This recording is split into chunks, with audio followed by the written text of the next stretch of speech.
Con la reforma constitucional de derechos humanos y la entrada en vigor de la Ley Nacional de Ejecución Penal. Sean todas y todos bienvenidos. En primer término, me permito presentar a los integrantes de la mesa del presidio.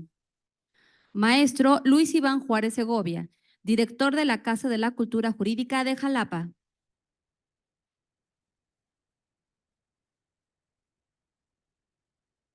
Y como ponente de este seminario, el maestro Manuel Galeana Morales, juez ejecutor de sentencias y de enjuiciamiento del Juzgado de Proceso y Procedimiento Penal Oral del Distrito Judicial de Jalacingo.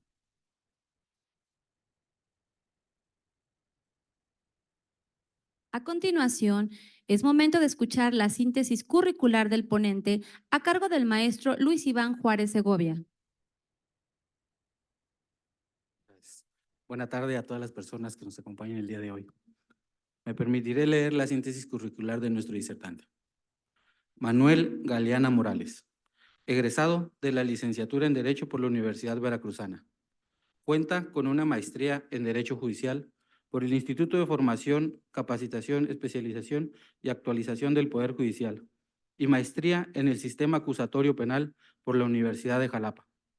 En su trayectoria laboral se ha desempeñado como auxiliar de sala en el Juzgado de Proceso y Procedimiento Penal Oral del Distrito Judicial de Jalapa, con residencia en Pacho Viejo, Veracruz. Juez ejecutor de sentencias del Juzgado de Proceso y Procedimiento Penal Oral del Distrito Judicial de Tuxpan y comisionado para imponer y resolver asuntos relativos a la etapa de ejecución en los distritos judiciales de Papantla, Poza Rica y Pánuco.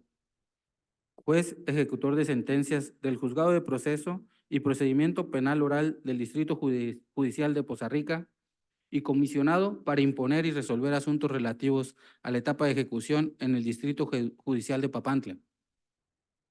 Juez de control y enjuiciamiento del Juzgado de Proceso y Procedimiento Penal Oral del Distrito de Córdoba, Veracruz. Juez ejecutor de sentencias del Juzgado de Proceso y Procedimiento Penal Oral del Distrito Judicial de Orizaba y comisionado para imponer y resolver asuntos relativos a la etapa de ejecución en el Distrito Judicial de Zongolica, Veracruz. Actualmente se desempeña como juez ejecutor de sentencias y habilitado como juez de enjuiciamiento del Juzgado de Proceso y Procedimiento Penal Oral del Distrito Judicial de Jalacingo, Veracruz, y comisionado para imponer y resolver asuntos relativos a la etapa de ejecución en el Distrito Judicial de Zongolica, Veracruz. Bienvenido, señor juez. Muchas gracias, maestro, por dar lectura a la síntesis curricular del ponente. Vamos a dar inicio a la conferencia. Si gusta, puede estar ahí o en el presidio, en el auditorio, como usted. Perfecto, muy bien. Maestro, a la hora que usted guste iniciar. Permítame un segundito.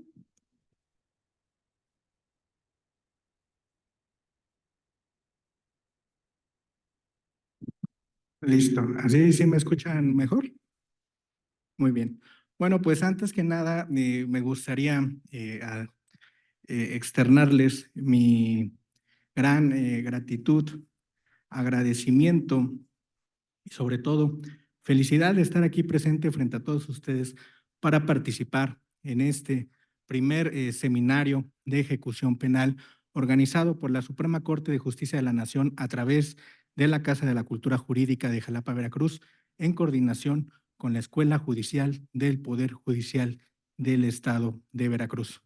Por tal motivo, en primer lugar, deseo agradecer al maestro Luis Iván Juárez Segovia, director de la Casa de la Cultura Jurídica de Jalapa, por esta invitación, además de a la magistrada Denise Uribe Obregón, directora de la Escuela Judicial del Poder Judicial del Estado de Veracruz, así como a la magistrada Lisbeth Aurelia Jiménez Aguirre, honorable presidenta del Tribunal Superior de Justicia y del Consejo de la Judicatura del Poder Judicial del Estado de Veracruz.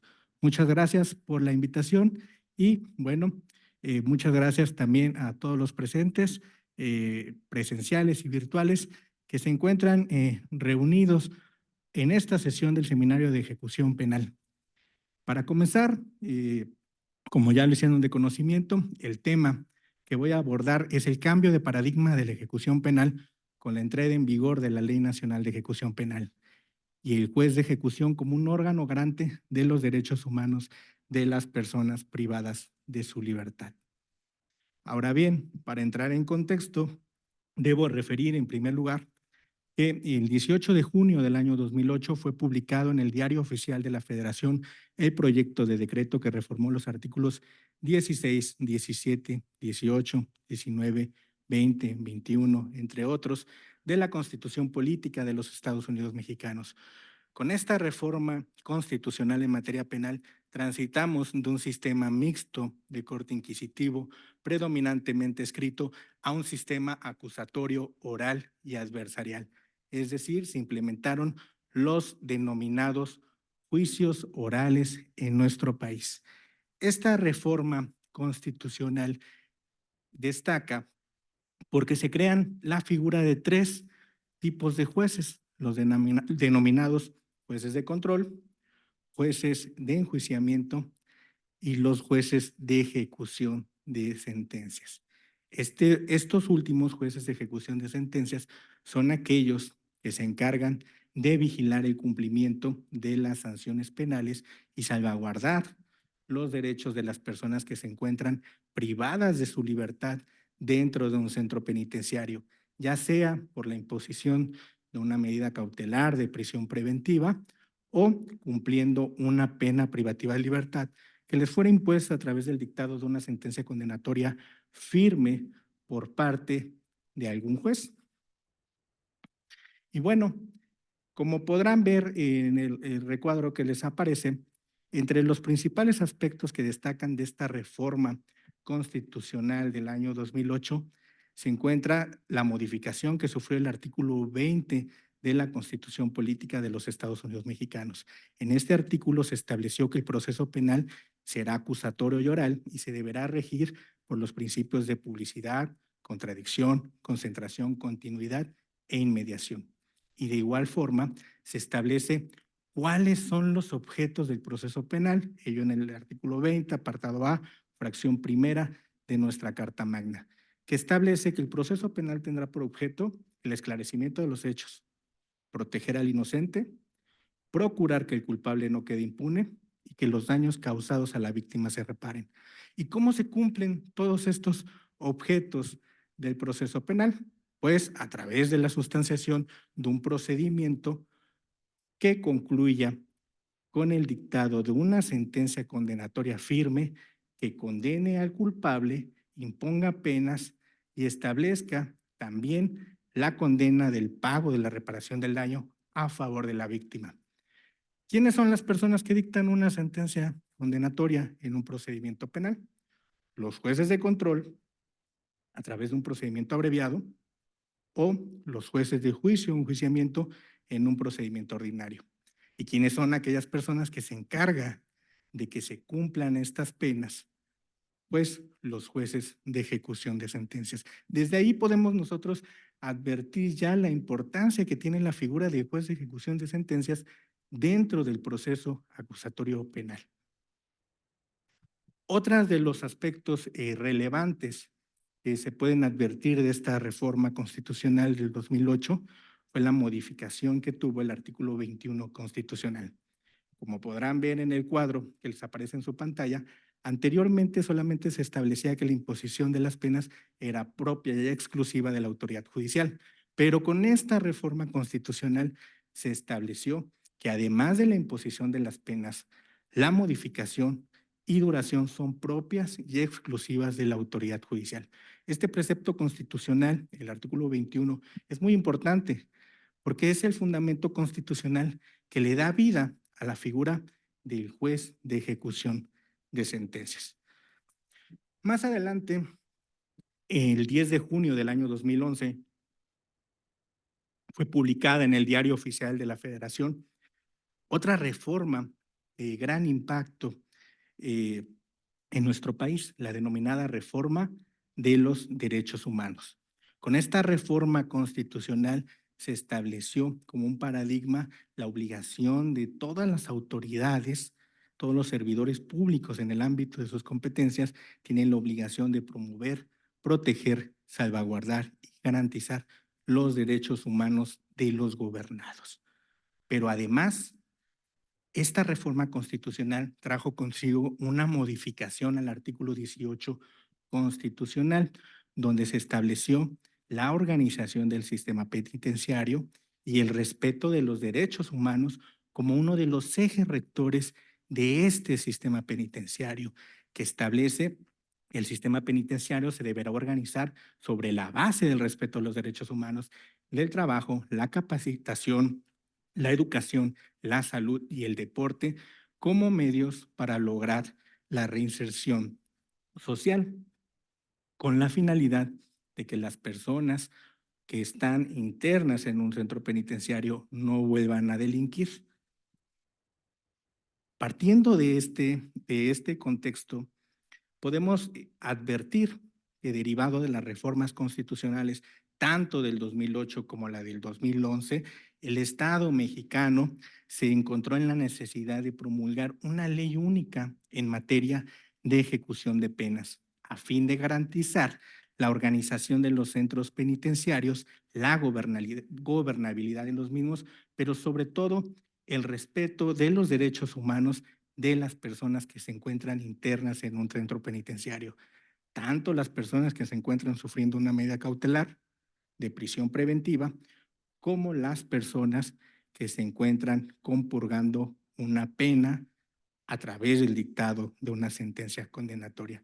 Es por ello que el 16 de junio del año 2016 fue publicado en el Diario Oficial de la Federación la denominada Ley Nacional de Ejecución Penal, cuya entrada en vigor fue el día siguiente de su publicación.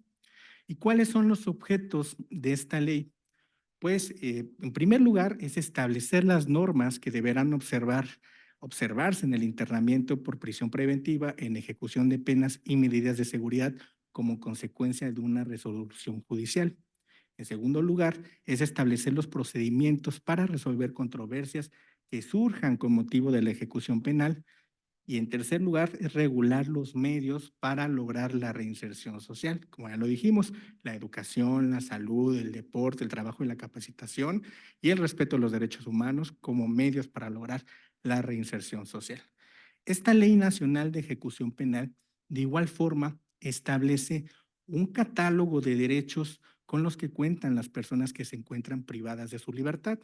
Estos se encuentran establecidos en el artículo 9 de esta misma Ley Nacional de Ejecución Penal y son los siguientes: tener un trato digno, recibir asistencia médica preventiva de tratamiento para el cuidado de su salud, recibir alimentación nutritiva suficiente y de calidad, adecuada para la protección de su salud, efectuar peticiones y quejas por escrito y en casos urgentes por cualquier medio a las instancias correspondientes, permanecer en estancias designadas conforme a la ubicación establecida por el mismo artículo 5 de la Ley Nacional de Ejecución Penal, ser informado de sus derechos y deberes desde el momento que hayan sido internados en un centro de reinserción social, recibir un suministro suficiente, salubre, aceptable y permanente de agua para su cuidado y consumo personal, acceder al régimen de visitas, garantizar la integridad física, moral, sexual y psicológica de las personas que se encuentran privadas de su libertad así como participar en la integración de su plan de actividades, el cual debe atender a sus características particulares como personas privadas de la libertad y en el marco de las condiciones de operación del centro penitenciario y todos los demás derechos previstos por la Constitución, tratados internacionales y demás disposiciones legales. Ahora bien, teniendo este catálogo de derechos, ¿quiénes son las personas que se encuentran, que tienen la obligación de salvaguardar estos derechos con los que cuentan las personas privadas de su libertad? Pues los jueces de ejecución de sentencias. Es ahí donde cambia el paradigma se establece un nuevo paradigma de impartición de justicia ahora en la ejecución de las sanciones penales, donde se erige un juez, un órgano jurisdiccional como garante de los derechos de las personas privadas de su libertad. Pero ¿cómo el juez de ejecución garantiza todos estos derechos con los que cuentan las personas privadas de su libertad? Pues esencialmente a través de dos mecanismos de protección de derechos, que son las peticiones administrativas, que son promovidas ante la autoridad penitenciaria, los directores de los centros penitenciarios, o a través de las controversias jurisdiccionales tramitadas ante el juez de ejecución de sentencias. ¿Cómo se formulan estas peticiones administrativas o en qué consisten? Pues como ya lo tienen conocimiento ustedes, en primer lugar, nuestra Carta Magna en su artículo 8º establece el derecho a la petición. Si esto lo correlacionamos con el artículo 9º, fracción 9ª de la Ley Nacional de Ejecución Penal, que establece que todas las personas tienen derecho a efectuar peticiones o quejas por escrito y en casos urgentes por cualquier medio de las instancias correspondientes, podemos establecer el derecho de los sentenciados a llevar a cabo estas peticiones administrativas que se encuentran previstas en los numerales 107 y 108 de la Ley Nacional de Ejecución Penal.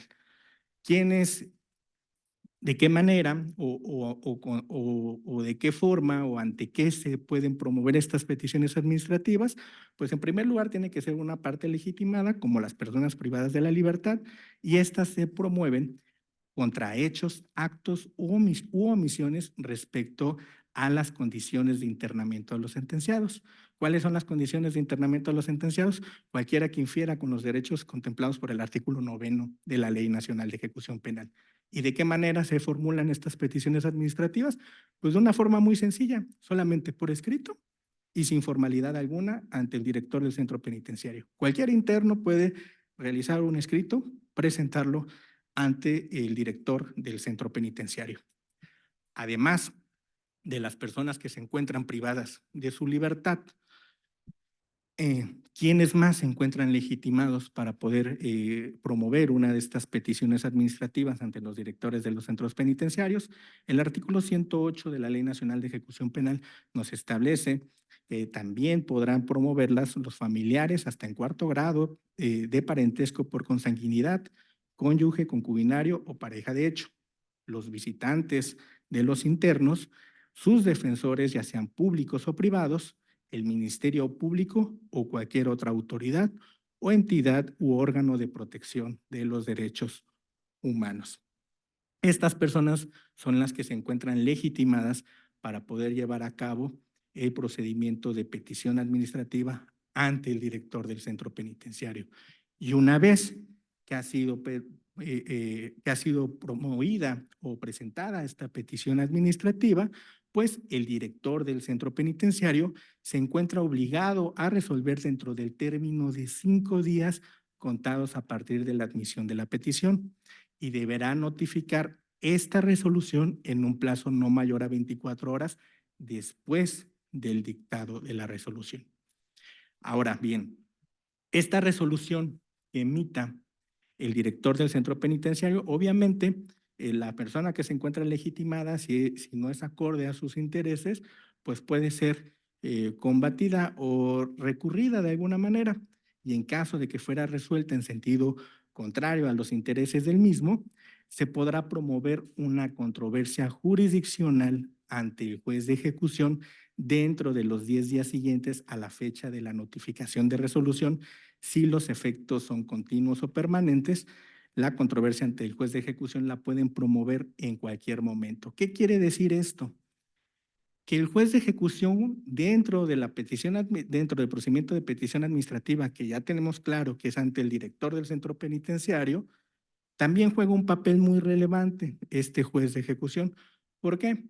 Porque el juez de ejecución de alguna manera asume la función de segunda instancia dentro del procedimiento de petición administrativa, ya que va a revisar la resolución que sea emitida por la autoridad penitenciaria, es decir, por el director del centro penitenciario.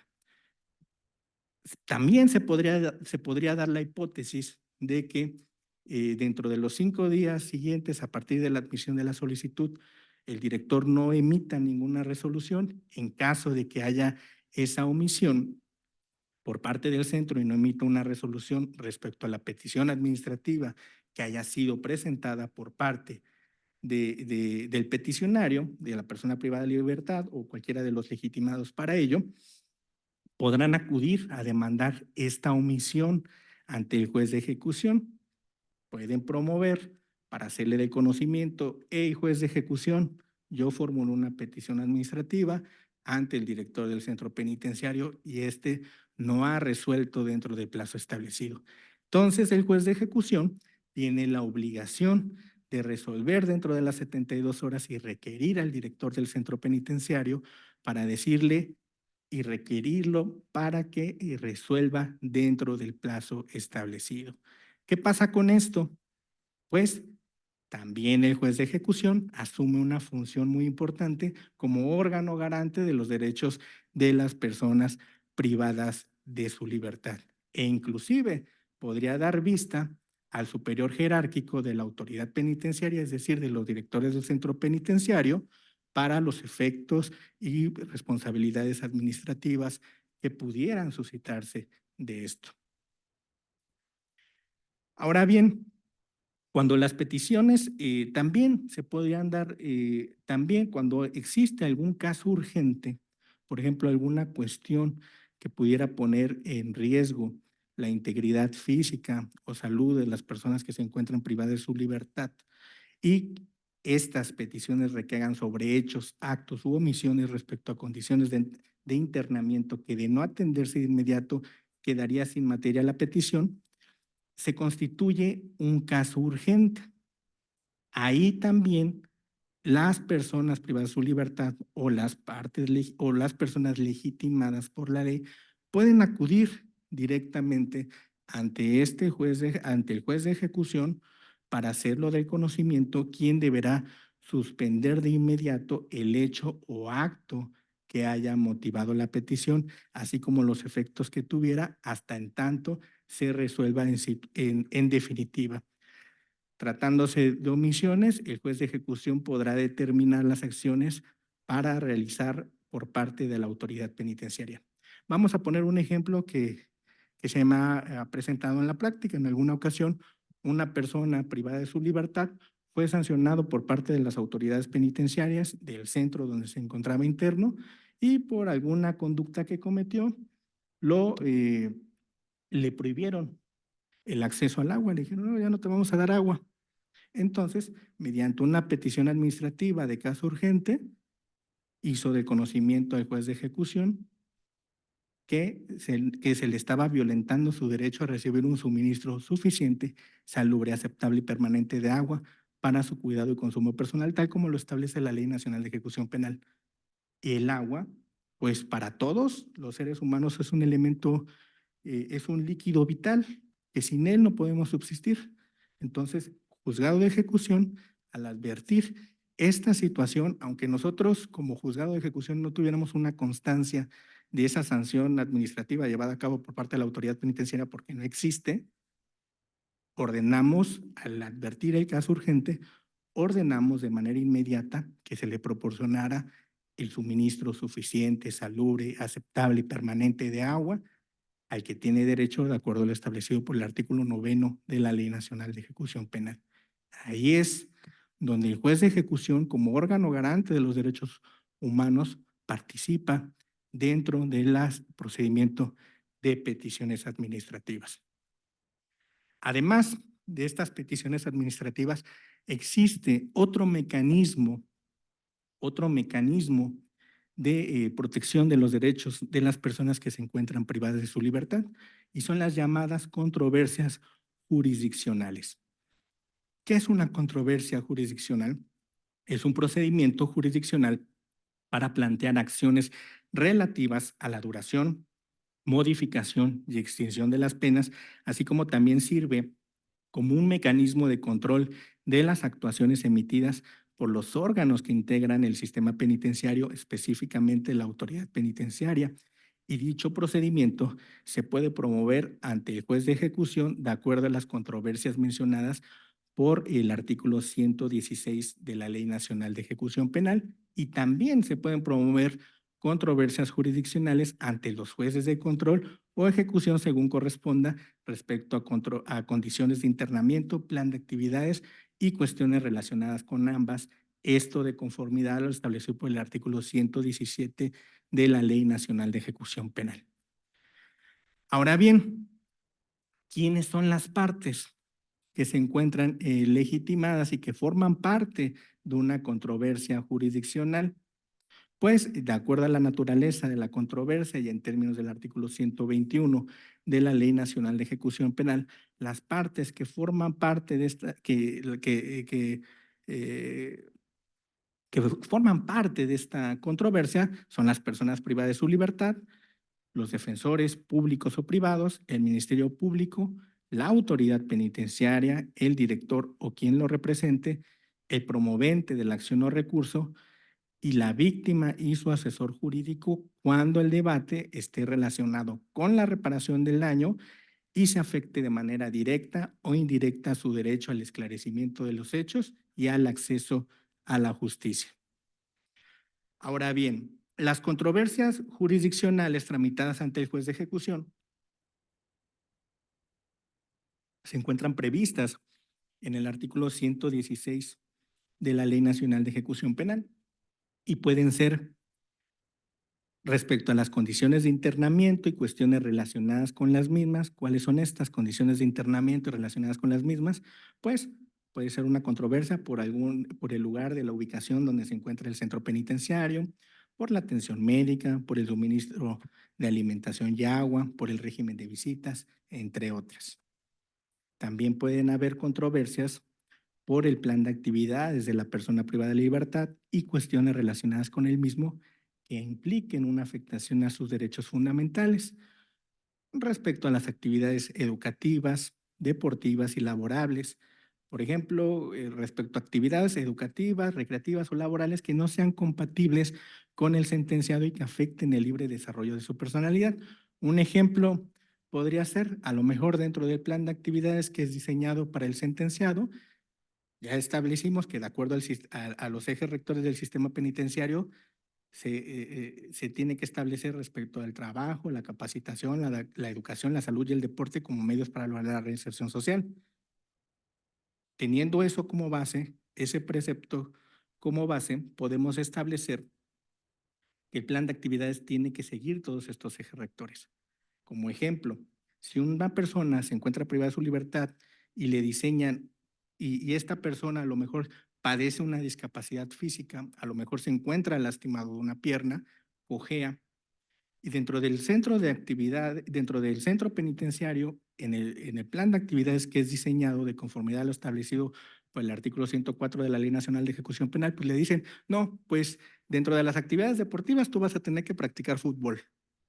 Y esa persona no puede correr, difícilmente puede caminar, le duele la pierna inclusive cuando camina, cojea. Él puede inconformarse ante esta determinación establecida en el plan de actividades a través de una controversia tramitada ante el juez de ejecución respecto a su plan de actividades, así como otras. En actividades laborales habrá personas que a lo mejor les gusta la repostería, pero los quieren poner a que hagan trabajo de carpintería o viceversa. Entonces, ante estas inconformidades, ante estas incompatibilidades que pueda tener el sentenciado con las actividades que son diseñadas dentro del plan de actividades, pueden acudir mediante una controversia jurisdiccional. Ahora bien, también pueden haber controversias respecto a los derechos propios de quienes soliciten ingresar o hayan ingresado al centro como visitantes, defensores públicos y privados, defensores en los tribunales de amparo y observadores por parte de organizaciones de la sociedad civil. ¿A qué se refiere esta fracción del artículo 116? Pues puede haber inclusive obstaculización para realizar visitas o tratamientos ofensivos y denigrantes para los mismos. Cuando a una persona privada de su libertad no le quieran permitir recibir visitas y tiene, de acuerdo al artículo 9, como ya lo vimos, tiene derecho a acceder al régimen de visitas en términos del artículo 59 de la misma Ley Nacional de Ejecución Penal, y aún así no le permiten recibir visitas, pues puede formularlo a través de una controversia jurisdiccional ante el juez de ejecución para que se salvaguarde su derecho a acceder al régimen de visitas. Otras de las controversias y que son las mayormente promovidas en los órganos jurisdiccionales de ejecución de penas son respecto a la duración, modificación y extinción de las penas o la duración, modificación y extinción de las medidas de seguridad. ¿Cuáles pueden ser estas? Cuando promueven beneficios preliberacionales, de modificación de la pena, cómputo de la pena, prescripción de sanciones o inclusive la reparación del daño. Todas estas son las controversias que se pueden promover ante el juez de ejecución de sentencias en términos del artículo 116 de la Ley Nacional de Ejecución Penal. Y bueno, ¿cómo se lleva a cabo una controversia jurisdiccional? Pues el procedimiento de controversia jurisdiccional se compone de dos fases, una fase escrita y una fase oral. La fase escrita inicia desde la presentación del escrito de controversia y concluye con el auto que señala la fecha y hora para la celebración de la audiencia, y la fase oral se lleva a cabo con el desarrollo de la audiencia controversial. La fase escrita del procedimiento jurisdiccional de controversia, ustedes podrán verla en los artículos 122, 123 y 124 de la misma Ley Nacional de Ejecución Penal. ¿Cómo se formulan estas controversias jurisdiccionales? Pues en términos del artículo 122 de la Ley Nacional de Ejecución Penal, se debe presentar la solicitud por escrito con copia de la solicitud y anexos para correr traslado a las partes que ya vimos. Esto de acuerdo a lo establecido por el artículo 124 de la Ley Nacional de Ejecución Penal. ¿Y qué debe contener este escrito donde promueven una controversia? Pues, en primer lugar, los datos de localización de las partes, el lugar de ubicación de internamiento del sentenciado. ¿Por qué? Porque a lo mejor el sentenciado está interno en Jalapa y están promoviendo una controversia ante el juez de ejecución de Córdoba. Entonces, si la promueven ante el juez de ejecución de Córdoba, él va a dar por hecho que la persona está privada de su libertad en Córdoba, pero no sabe que en realidad está privado de su libertad en Jalapa y que tiene que declinar la competencia para que el juez de ejecución de Jalapa sea quien resuelva dicha controversia. Por eso es muy importante que al momento de que se formule una controversia se se especifique muy bien cuál es el lugar de internamiento del centro penitenciario, porque de ahí se puede advertir quién va a ser el órgano jurisdiccional, el juez de ejecución competente para substanciar esta controversia jurisdiccional. De igual forma, también se tienen que poner los datos del defensor, obviamente, domicilio para ir a recibir notificaciones y medios electrónicos que hayan sido autorizados para el caso.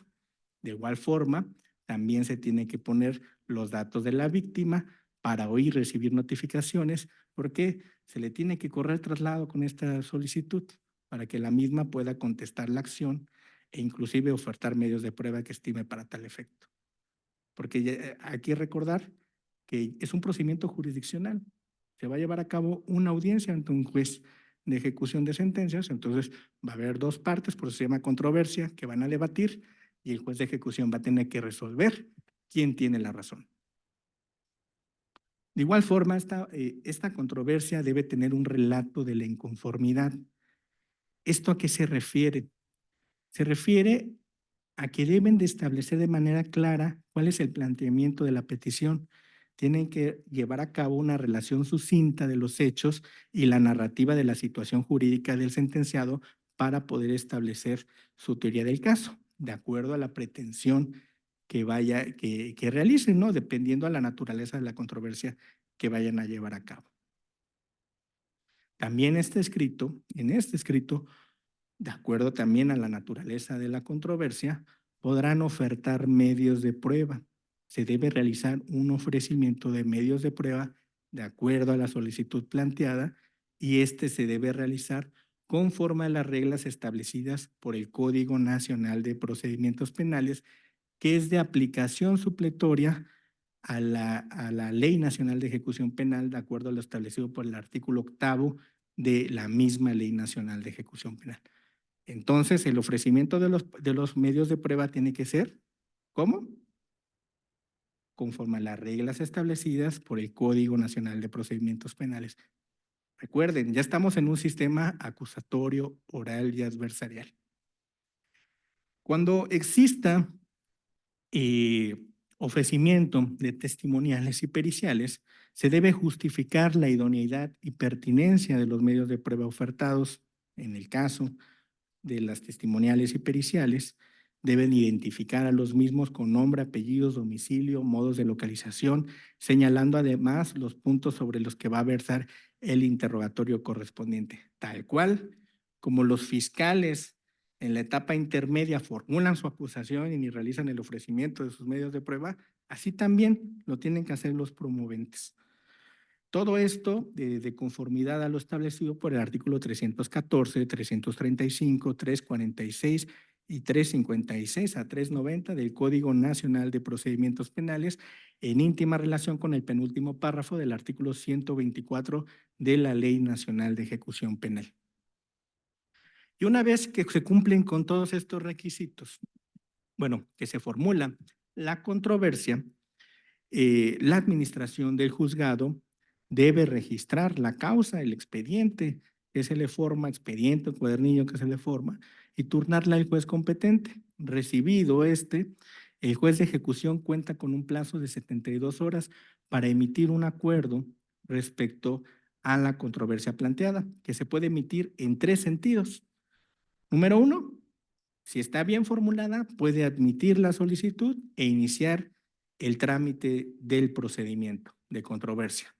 Número 2, en caso de que no se encuentre claro o que haya alguna deficiencia, puede prevenir al promovente para que aclare o corrija su solicitud si fuera necesario.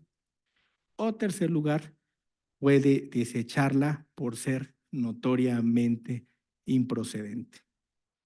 ¿Estamos claros?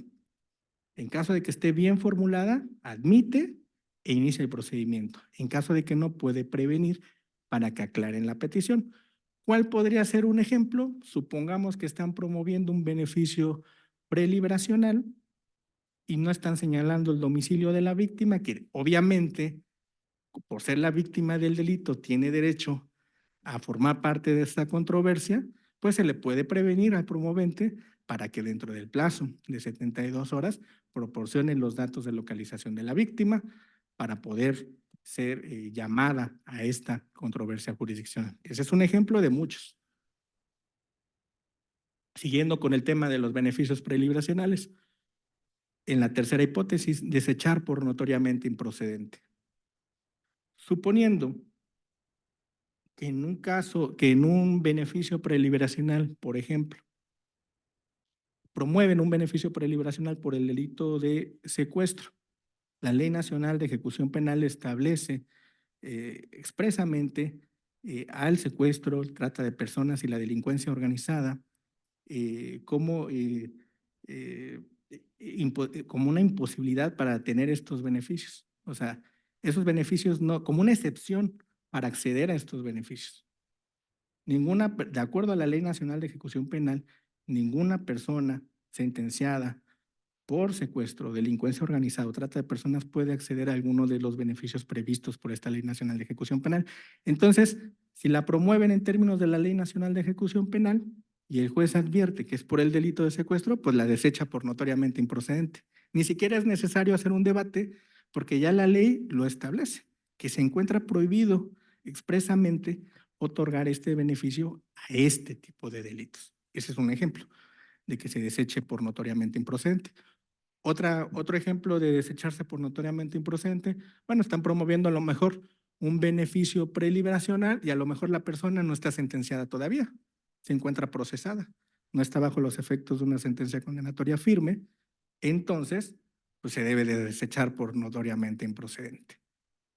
Bueno, regresando, una vez, en la hipótesis primera, en caso de que se realice la prevención, el solicitante tiene 72 horas para aclarar o corregir la solicitud y en caso de no hacerlo, se desecha de plano. Y el auto que admita la solicitud debe realizarse por escrito y notificarse al promovente de manera inmediata sin que pueda exceder del plazo del término de 24 horas y en caso de que no se notifique, se entenderá que fue admitida la solicitud. Ahora bien, una vez que es admitida la solicitud, que se emite el auto de admisión de la solicitud, la administración del juzgado, ¿qué tiene que hacer? Notificar y entregar copia a las partes de la solicitud y los anexos. Ya dijimos, la controversia la van a promover con copia para las partes. Entonces, se le tiene que correr traslado a cada una de las partes. ¿Quiénes son las partes? Fiscal. Si, por ejemplo, si es un beneficio preliberacional, lo promueve el sentenciado y su defensa. ¿Quiénes serían los contrarios? Fiscalía, víctima y asesor jurídico. Para que estos contesten la acción y ofrezcan medios de prueba que estimen pertinentes. Así como el sentenciado y su defensa tienen derecho a ofertar medios de prueba, también la fiscalía, la víctima y el asesor jurídico tienen. Y de igual forma, dentro de este mismo plazo, se debe de requerir a la autoridad penitenciaria para que rinda los informes correspondientes. Es decir, presentan la solicitud, la controversia, se corre traslado a las demás partes, fiscalía, víctima, asesor jurídico, y por otra parte, director del centro penitenciario, te estoy requiriendo para que rindas los informes correspondientes, te estoy haciendo de conocimiento que fulanito de tal está promoviendo una controversia respecto a la solicitud de un beneficio preliberacional. Entonces el director del centro me tiene que contestar los informes correspondientes. ¿Cuáles serían? Pues me tiene que informar la situación jurídica del sentenciado, si se encuentra a disposición de diversas autoridades, si tiene a lo mejor algún amparo, la partida jurídica, toda aquella información que me sirva para yo poder resolver respecto a la petición que se encuentran planteando. Transcurrido este plazo de 5 días que tienen la fiscalía, víctima, asesor jurídico para contestar la acción, las demás partes, y rendido el informe por parte de la autoridad penitenciaria, se debe de entregar copia de las mismas a las partes y se deberá señalar una fecha de audiencia. O sea, es decir, se va a hacer como un tipo de descubrimiento probatorio. Con la petición del sentenciado y su defensa se corre traslado a las partes. Con lo que conteste la fiscalía, se le va a correr traslado a las demás partes, al sentenciado, su defensa, víctima, asesor jurídico. Con lo que conteste el asesor jurídico y la víctima, se le va a correr traslado a las demás partes, quienes son defensa, sentenciado y fiscalía. Todos están impuestos de las manifestaciones de todos y todos tienen conocimiento de cuáles son los medios de prueba que todos van a ofertar para poder estar en condiciones de llevar a cabo la audiencia controversial que se va a señalar dentro del plazo no menor de 3 días después de la notificación, sin que se exceda de 10 días. Y ahí, con este acuerdo que señala la fecha y hora para la celebración de la audiencia de controversia, concluye la fase escrita de la audiencia controversial y entramos a la fase oral del procedimiento jurisdiccional de controversia. Ahí es cuando ya se va a llevar a cabo, ya todos están listos para entrarle al debate ante el juez de ejecución de sentencias. ¿Y cómo se lleva a cabo esta audiencia de controversia? De acuerdo a lo previsto por la Ley Nacional de Ejecución Penal en sus artículos 125 y 126, en primer lugar, el juez de ejecución va a verificar la asistencia de las partes, aperturará la audiencia y explicará el objeto de la misma. Después se realizará, una vez individualizadas las partes, se debe hacer el control de los derechos, hacerle saber al sentenciado los derechos que le asisten, así como a la víctima u ofendido del delito. Posteriormente, se le debe de conceder el uso de la voz a las partes en modo de alegatos de apertura comenzando por el promovente, obviamente, porque él es el que le está solicitando, para que exponga su petición y posteriormente a las demás partes, fiscalía, asesor jurídico, víctima, para que contesten la acción que está intentando el sentenciado y su defensa en caso de que así sea. Después que se han formulado los alegatos de apertura, se apertura un debate para la admisión o exclusión de los medios de prueba que sean ofertados por las partes. Ya los ofertaron de manera escrita, pero va a ser en audiencia donde se debata tal cual como una audiencia intermedia. Esta audiencia controversial es un híbrido entre una audiencia intermedia y una audiencia de juicio, como lo pueden ver, porque hay alegatos, hay ofrecimiento de medios de prueba, hay desahogo de los mismos y se tiene que emitir una resolución. Es un híbrido de una audiencia de intermedia y una audiencia de juicio. Una vez que se apertura el debate para la admisión y exclusión de los medios de prueba que sean ofertados por las partes, el juez obviamente se debe de pronunciar respecto a los medios de prueba que sean admitidos y se procederá al desahogo de los mismos. Posteriormente, se concede el uso de la voz a las partes en modo de alegatos de clausura. Después el juez declara cerrado el debate, emite la resolución y explica las mismas en la audiencia. ¿Cuáles son los efectos que puede tener esta resolución emitida por el juez de ejecución de acuerdo a la naturaleza de la controversia planteada? Esta resolución puede ser impugnada de conformidad a lo establecido por el artículo 131 y 132 de la Ley Nacional de Ejecución Penal. Puede ser impugnada ante el recurso de apelación dentro de los 3 días siguientes a la emisión de la resolución emitida por el juez. Es así como concluye el procedimiento jurisdiccional de controversia. Y es así como podemos advertir nosotros que a raíz de esta reforma constitucional, la reforma constitucional del 2008 y la reforma constitucional del 2011 en materia de derechos humanos, se publicó la Ley Nacional de Ejecución Penal. Esta ley vino no solamente a cambiar el paradigma, estableció un paradigma de impartición de justicia en materia de ejecución de penas. Y en este paradigma de impartición de justicia en materia de ejecución de penas es donde el juez de ejecución de sentencias se erige como un órgano garante de los derechos humanos de las personas que se encuentran privadas de su libertad en un centro penitenciario. Tanto las personas que se encuentran sufriendo una medida cautelar de prisión preventiva como las personas que se encuentran cumpliendo una pena privativa de libertad.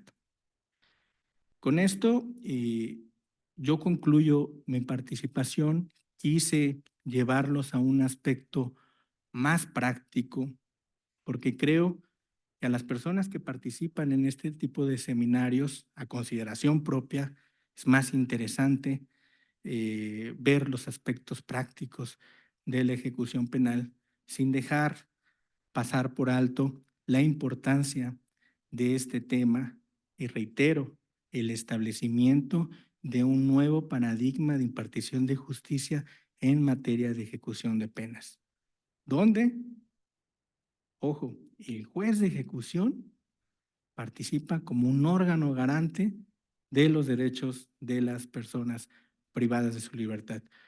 Muchas gracias por su atención. Estoy atento a cualquier duda. Adelante.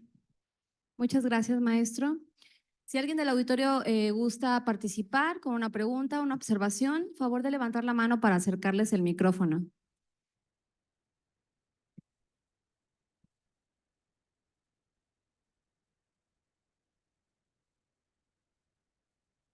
De igual forma, los participantes virtuales, cualquier pregunta u observación en el chat las podemos leer.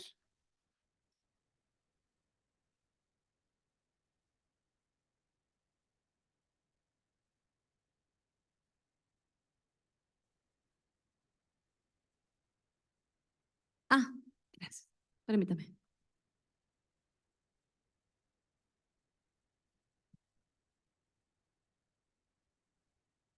Si me permite hacer una pregunta. Señor juez, dentro de las atribuciones que tiene el juez de ejecución está el realizar visitas al centro penitenciario, con qué objetos se realizan y cuáles serían las consecuencias del resultado de la visita realizada por el juez de ejecución. Como se puede advertir en la imagen, yo he llevado a cabo visitas a los centros penitenciarios. Esto también nos obliga a nuestra Ley Orgánica del Poder Judicial del Estado de Veracruz, en su artículo 63, establece cuáles son las atribuciones de los jueces de ejecución de sentencias. La finalidad de estos es identificar a la población penitenciaria y escucharlos de manera directa si tienen alguna inquietud.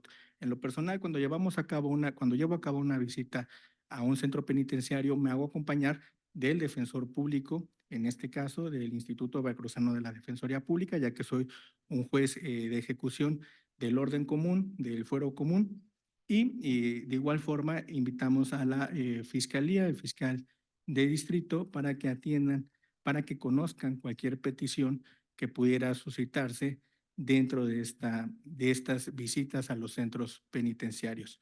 Les hacemos saber sus derechos, como ya lo dijimos, sus obligaciones, de acuerdo a lo establecido por el artículo 9 de la Ley Nacional de Ejecución Penal, y servimos como canal para que puedan plantear alguno de estos mecanismos de protección de derechos humanos con la intervención, obviamente, de su defensor, porque como juez, pues no podemos pasar por alto que debemos de ser imparciales y neutrales, pero les facilitamos, los canalizamos con el defensor público para que éste pueda atender sus peticiones. Recuerden que al ser sentenciados tienen derecho también a una defensa técnica y adecuada por parte de un abogado defensor, el cual pueden elegir libremente, y en caso de que no pudieran hacerlo, pueden optar por el defensor público, en este caso del Instituto Veracruzano de la Defensoría Pública, en términos del artículo 20, apartado B, fracción octava de la Constitución Política de los Estados Unidos Mexicanos.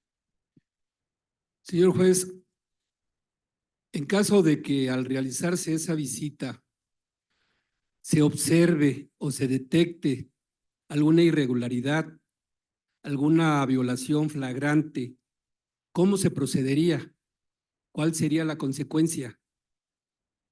Pues para responder su pregunta, primero tendríamos que estar ante un caso hipotético bien establecido, porque no puedo yo responderle respecto a no sabemos cuál podría ser la violación de los derechos humanos, caso flagrante que usted está mencionando, y atendiendo a la naturaleza del mismo, pues se tienen que tomar acciones inmediatas para garantizar los derechos de las personas privadas de su libertad. Recordemos que en términos del artículo 1 constitucional, todas las autoridades en el ámbito de nuestras competencias tenemos la obligación de promover, proteger, salvaguardar y garantizar los derechos humanos de las personas, de los gobernados. En este caso, como juez de ejecución de sentencias, de acuerdo al artículo 25, fracción primera, debo garantizar los derechos de las personas que se encuentran internas en un centro penitenciario dentro de la jurisdicción territorial en la cual yo ejerzo como juez de ejecución de sentencias. Vamos a poner un caso hipotético. Vámonos de nuevo con el tema del agua. Suponiendo que en una visita carcelaria, un sentenciado me dice, no, ciudadano juez, fíjese que no nos dejan bañarnos, no nos dan agua para bañarnos. Pues tomamos ya conocimiento del anterior y con la presencia del defensor público pueden promover la petición administrativa por caso urgente para poder tomar una acción, una determinación en los términos ya previstos y que les acabo de explicar. Correcto, le agradezco.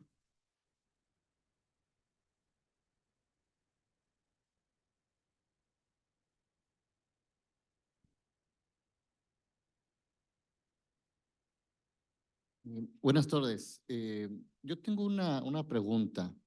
Referente al artículo 9 de la ley, sí hace mención sobre los derechos que tienen las personas privadas de la libertad, pero también con base al 116, que estas van a surgir cuando se violenten esos derechos.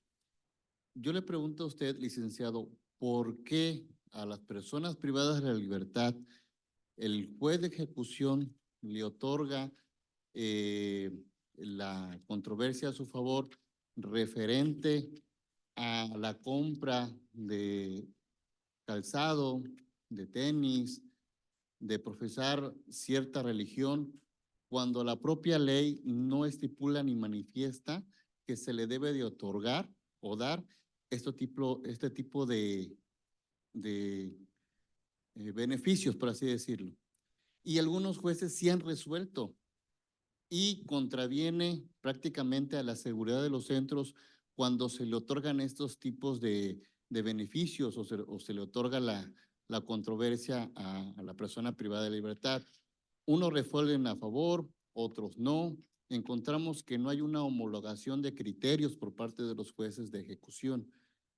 Yo quisiera saber qué se basan los jueces para poder resolver o poder otorgar estos beneficios a las personas privadas de la libertad. Muy bien, bueno, su pregunta es un tanto subjetiva porque pues es una cuestión, usted ya me está manejando un caso, un ejemplo, un caso hipotético, ¿no? Que a lo mejor con su experiencia, ¿usted a qué se dedica? Soy abogado penitenciario. Es abogado penitenciario, muy bien. Bueno, con su experiencia que tiene como abogado penitenciario, a lo mejor usted ha advertido alguna situación así. En lo personal, no me ha tocado resolver alguna situación de esa naturaleza, pero hay que observar lo que establece el artículo 9 en su fracción primera, que dice que todas las personas deben recibir un trato digno ante el personal penitenciario sin diferencias fundadas por razón de género, origen étnico, nacional, condiciones económicas o sociales o cualquiera que que atente contra la dignidad humana. ¿Qué quiere decir esto? Las personas dentro de su internamiento no deben recibir ningún trato de discriminación y tienen acceso a vivir de manera digna. Lo que sí nos establece claramente la Ley Nacional de Ejecución Penal es que deben de recibir suministro de artículos de aseo diarios necesarios y deben recibir también suministro suficiente de salubre, aceptable y permanente de agua para su cuidado y consumo personal. Esas son cuestiones esenciales. En cuestión de calzado, pues, a lo mejor quiero pensar que las personas, el juez de ejecución que resolvió ese asunto en particular, pues pudo vislumbrar que a lo mejor no vivía en una condición digna el sentenciado y que a lo mejor pues requería algún tipo de calzado. Dentro del centro penitenciario, las personas también tienen derecho, acuérdense que los ejes rectores del sistema penitenciario es el trabajo, la salud, la educación y el deporte como medios para lograr la reinserción social. Las personas que se encuentran sujetos a un plan de actividades llevan a cabo actividades laborales que pueden ser remuneradas. La misma Ley Nacional de Ejecución Penal establece la forma de la administración de las ganancias que puedan tener los sentenciados al tener actividades laborales dentro del centro penitenciario. Estas personas, al trabajar dentro de un centro penitenciario, llevar a cabo actividades laborales, pueden generar un ingreso y de esos ingresos pueden obtener recursos suficientes económicos para poder acceder a este tipo de cuestiones como calzado, alguna prenda de ropa, que no puede considerarse tal cual como un beneficio. Es garantizarle al sentenciado que durante su internamiento se encuentre en condiciones dignas, porque no deja de ser una persona. Por mucho que se encuentre privado de su libertad, es una persona y pues no pueden tener, no es otro ser vivo para andar descalzo. Quiero pensar que bajo esos argumentos pudo haber resuelto así el juez de ejecución en el caso hipotético y de acuerdo a la pregunta que reitero es muy subjetiva que me está planteando usted. Sí, mire, referente a nosotros en el sistema penitenciario federal, les otorgamos, como lo menciona el 9, suministro suficiente de agua, alimentación con empresas subrogadas en los centros prestadores de servicios, no carecen absolutamente de calzado, se les da unos calzado tenis, como también calzado de vestir, si le otorgan su vestimenta como pantalón, su camiseta, su chamarra, inclusive su gorra, o sea, se les da todo lo que ellos necesitan con base a la Ley Nacional de Ejecución Penal. Lo que yo no entiendo, lo vuelvo a argumentar otra vez, en qué se basa el juez de ejecución para resolverle este beneficio de otorgarle otra prenda que nosotros se lo proporcionamos. Es que reitero, su pregunta continúa siendo subjetiva. Yo no sé de qué prenda me está hablando. Por ejemplo, Entonces, no- los tenis de otra marca, perdón. Cuando nosotros le otorgamos en primera instancia, cuando ingresan por primera vez a nuestros centros, se les otorga. Pues habría que analizar cuál es la resolución emitida por el juez de ejecución y que se encuentre debidamente fundada y motivada. Nunca me ha tocado ver un caso así en el que se le exija a la autoridad penitenciaria que les proporcionen calzado de determinada marca. Pero toda determinación, acuérdese, es obligación de todas las autoridades, de los órganos jurisdiccionales, emitir sus determinaciones debidamente fundadas y motivadas. Gracias. Gracias. Bueno, no sé si me escuchan. Buenas tardes, señoría. Brevemente para preguntarle esta inquietud que tengo. Acorde a su experiencia, señoría, y ya casi 8 años de entrada en vigencia esta legislación o esta Ley Nacional de Ejecución Penal, yo le pregunto, ¿está acorde a nuestra realidad nacional o ya merece ser modificada en algunos artículos? Miren, sabemos que la ley es muy bonita, pero en la práctica a veces es muy difícil llevarla a cabo, no solamente en materia de ejecución de penas, en cualquier materia. Evidentemente, el Estado tiene la obligación, se encuentra ante la necesidad de tomar acciones eficaces para poder garantizar el cumplimiento de estas disposiciones normativas. La Ley Nacional de Ejecución Penal es muy noble y, como lo acabo de explicar, nace de las reformas constitucionales del 2008 y del 2011 en derechos humanos. La principal finalidad de esta Ley Nacional de Ejecución Penal es eso, establecer las bases de organización del sistema penitenciario, establecer adecuadamente cuáles son las atribuciones de los jueces de ejecución de sentencias y estos mecanismos que resultan muy prácticos y muy útiles para garantizar los derechos humanos de las personas que se encuentran privadas de su libertad. A mi consideración, la ley es muy noble. Lo que hace falta es capacitación. Lo que hace falta es que más personas acudan a este tipo de actividades y conozcan este tipo de mecanismos, conozcan la Ley Nacional de Ejecución Penal, la estudien para que en la práctica la puedan llevar a cabo de manera adecuada y esto se pueda traducir en beneficio de las personas que se encuentran privadas de su libertad. Si no hay otra intervención. Sí, buenas tardes, su señoría. Yo, acá. ¿Sí hay tiempo? Sí. Ok, gracias. Yo también tengo una pregunta en relación con los beneficios. La Ley Nacional de Ejecución Penal establece ciertos requisitos.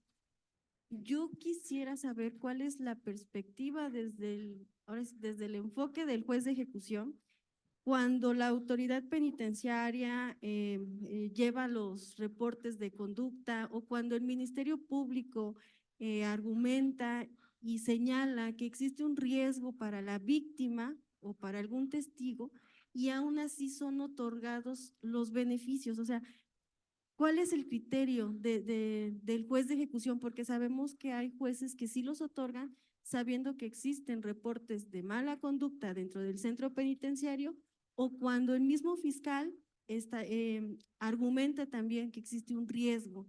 Nos ha tocado ver que otorga estos beneficios. Entonces, mi inquietud es en qué criterio, cuál es el criterio, en qué se basa el juez de ejecución, si se está haciendo algo para la homologación de criterios a nivel nacional. Pues como todo órgano jurisdiccional, acuérdense, ¿no? Cualquier juez resuelve conforme a su criterio. No existe realmente una homologación de criterios por parte de jueces de ejecución de sentencias.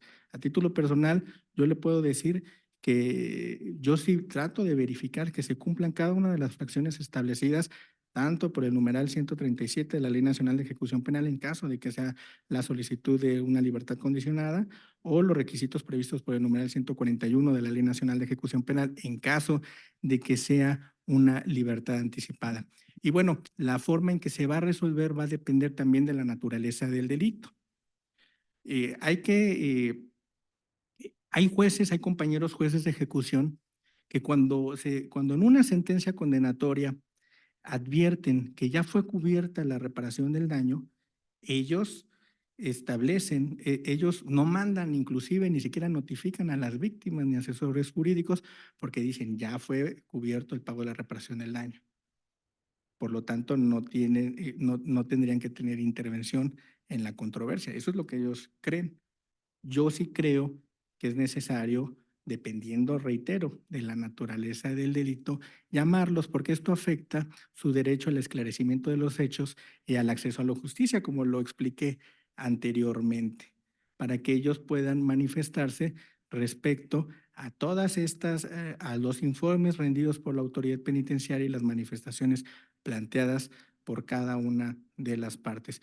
Es muy importante que se verifique realmente que esto se cumple, que estos requisitos se cumplan. Reitero, en lo personal, yo nunca he concedido un beneficio a alguna persona que venga donde existan medios de prueba que se advierte que sí puede representar un riesgo objetivo y razonable para la víctima, ofendido, testigos o para la sociedad.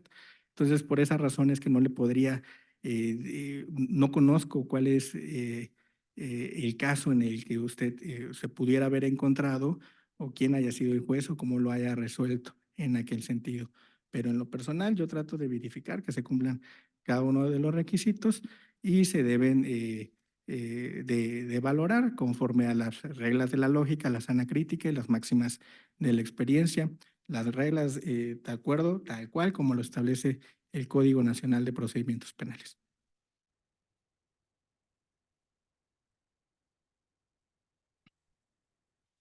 Reitero, depende del caso en particular en el que no puede ser, no se puede ser tan riguroso en un asunto, por ejemplo,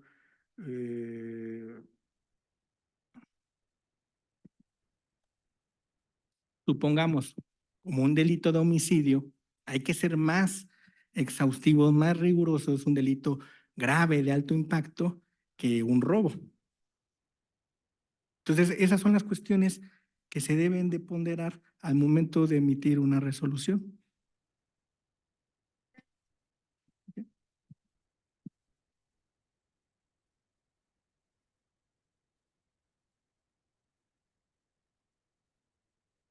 Hola, buenas tardes. Hace comentario acerca de la reparación del daño. En cuanto a la reparación del daño, hay una reparación material y una reparación moral. En el supuesto de un homicidio, ¿qué es lo que lleva a la reparación material y qué es lo que conlleva la reparación moral? 6 de la Ley Nacional de Ejecución Penal establece cuáles son los mecanismos para la liquidación de la reparación del daño. Lo que yo sí le puedo contestar es que la reparación del daño se debe establecer inclusive desde la audiencia de individualización de sanciones. Lo que sucede comúnmente en la práctica es que los jueces de control y enjuiciamiento al momento de dictar una sentencia incumplen con las disposiciones normativas establecidas por el Código Nacional de Procedimientos Penales que establecen cuantificar, establecer el pago de la reparación del daño y dejan esa carga al juez de ejecución de sentencias, que nos debemos ceñir de acuerdo a los medios de prueba que oferten para tal efecto, de acuerdo y aperturar una controversia en caso de que así lo determine la sentencia condenatoria. Muy bien, si no hay otra intervención. Sí, muy bien. Bueno, ya ahora para terminar, para finalizar, pedimos por favor al maestro Luis Iván Juárez Segovia suba al estrado para proceder al merecido reconocimiento a nuestro ponente. reconocimiento que a la letra dice: el Tribunal Superior de Justicia, el Consejo de la Judicatura del Poder Judicial del Estado y la Escuela Judicial del Estado de Veracruz otorgan el presente reconocimiento al licenciado Manuel Galeana Morales por su destacada participación como ponente en el seminario en ejecución penal. De igual forma, el maestro hace entrega del reconocimiento por parte de la Suprema Corte de Justicia de la Nación a través de la Casa de la Cultura Jurídica de Jalapa. Muchísimas gracias a todas y todos los participantes virtuales y presenciales. Nos vemos en la siguiente sesión. La Escuela Judicial del Estado de Veracruz les reafirma el compromiso: capacitar para transformar. Muchas gracias. Buenas noches.